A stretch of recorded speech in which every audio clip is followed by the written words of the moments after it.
Welcome back to 15 Lanes Talk Game Week 11 preview show. We are going to talk about all the games that are happening all over the weekend as Tottenham Hotspurs will be welcoming Manchester United to the White Hart Lane and Arsenal will be traveling to the Stadium of Light to face Sunderland. Chelsea will be welcoming Wolves at the Stamford Bridge and Liverpool will be traveling to the Etihad Stadium to face Manchester City. Let's go!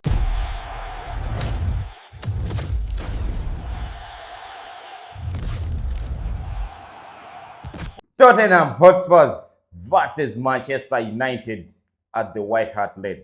Last week, we also, as Tottenham Hotspurs, got embarrassed and humbled by Chelsea Football Club. But in the midweek, they also managed to bounce back by humbling Copenhagen. On the other hand, we saw Manchester United also making a draw against Nottingham Forest. So both teams are going into this game trying to see that they bounce back to their winning ways. Let's remember one thing, in the recent fixtures or meetings between Tottenham Hotspurs versus Manchester United, Tottenham has been coming out on top. And one of the recent one was against Manchester United in the Europa League finals. We all know Tottenham hadn't won a trophy like in over 16 years, but when they met Manchester United in the Europa finals, they humbled them. So they are meeting again.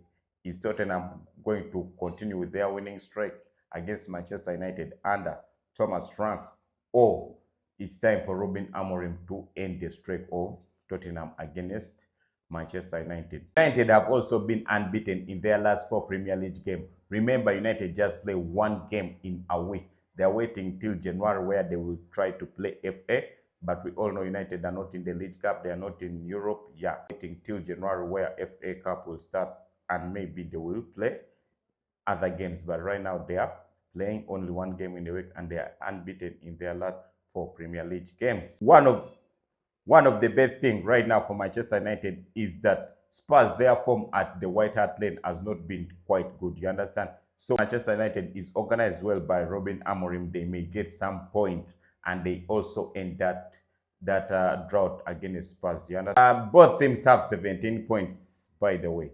So any team that wins this game will be also moving on top of the table. Arsenal versus Sunderland Football Club. Arsenal will be traveling to the Stadium of Light to face Sunderland. Sunderland, since they came back from the championship, they have had an impressive season so far. In the 10 games they have played, they have already 18 points. Out of the 10 games they have played, they are in top 4. You understand? So that's a very positive start.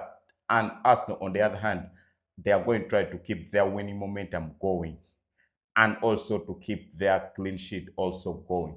So this is going to be a very entertaining match between Arsenal and Sunderland, because Arsenal will also try to extend their lead on top of the table. You understand? To see that the gap between the first and second is very, very big. We're going to see Sunderland also putting a dent in Arsenal's clean sheet streak or winning streak. And we all remember Sunderland in the past 2 weeks, they all just humbled Chelsea. You understand? They humbled Chelsea. So that confidence, and they played against Everton, they made a draw. So they are coming in this game with a lot of confidence to cause some damage. And we all know, like, in the past, Arsenal used also to struggle against Sunderland somehow, somewhere. Arsenal injury concern. Arsenal going in this game without 6 attackers. Yes, they are going in this game to face Sunderland without 6 attackers. In the Champions League, we saw Mikel Merino back on top as the striker. So they don't have any attack, and we expect to see Mikel Merino again leading the front line of Arsenal all over the weekend. You understand? And he scored 2 goals against Slavia Prague, which is very impressive, and it is also a confidence booster on the other hand. The positive on the injury concerns of Arsenal, this week there are some videos that have been circulating online, as there have been some videos circulating online showing Gabriel Jesus back on the grass. He was running, doing some light work. So, but we don't expect him to feature in the Sunderland game. You understand? So we'll just wait. Maybe we'll come back in December, because that's what reports are saying. He may be back with the squad in December. Xhaka will be facing Arsenal for the first time in the Premier League since he left Arsenal to go to Bayer Leverkusen, where he won the Bundesliga with an unbeaten run. So this time around, he's going to face Arsenal in the Premier League.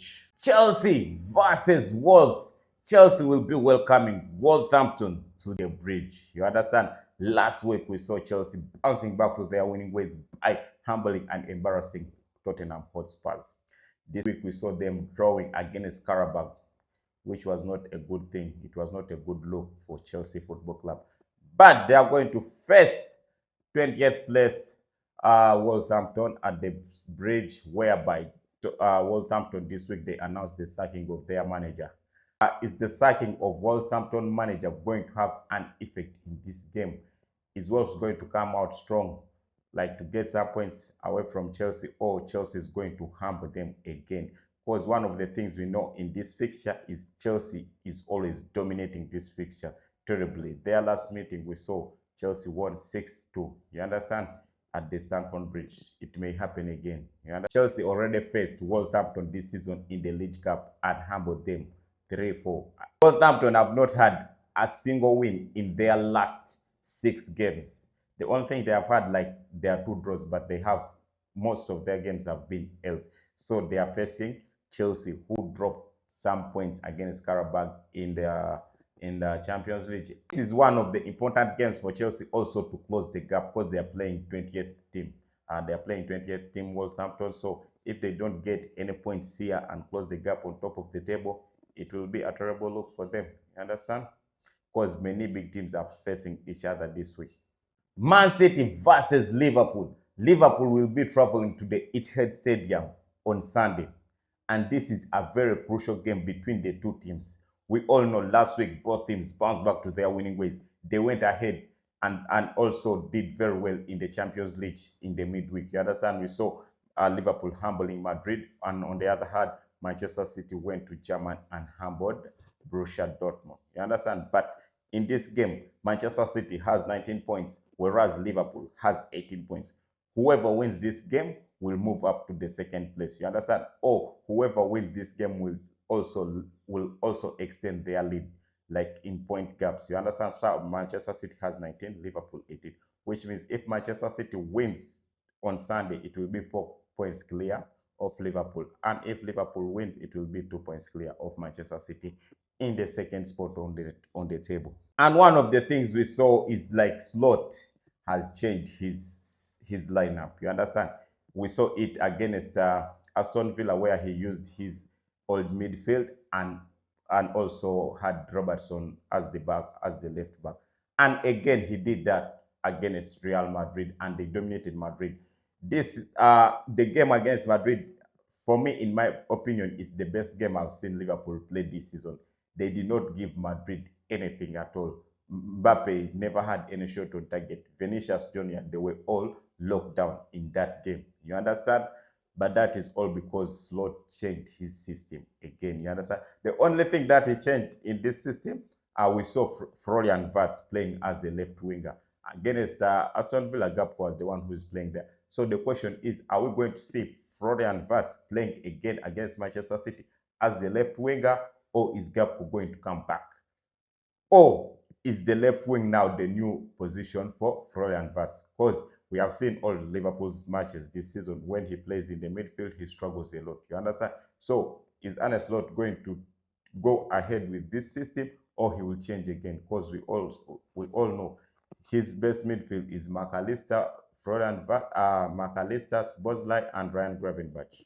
Haaland again. We saw him humbling Dortmund. You understand? The guy has been scoring goals for fans. So is he going to do it against Liverpool? You understand? And we all know Slot has been giving out a clue how to beat Liverpool. Is Manchester City going to use that clue? Because Slot said, if teams want to beat us, they have to go long. So, and this season we have seen Manchester City going long many times. You understand? The last 2 goals of Haaland that he scored against Bournemouth all over the wicket, they're all behind the ball. Ryan Chucky just played over the top, and Haaland had a lot of space to run in. So are we going to see the same thing? Manchester City, are they going to go long in this game against Liverpool, or they're also going to change their tactics? And Mo Salah scored in back-to-back Premier League games for Liverpool. Is he going to continue after picking up that momentum? And we all know his record against Manchester City. He has always been putting in the work every time he faces Manchester City. You understand? So it's going to be a game between Haaland and Mo Salah.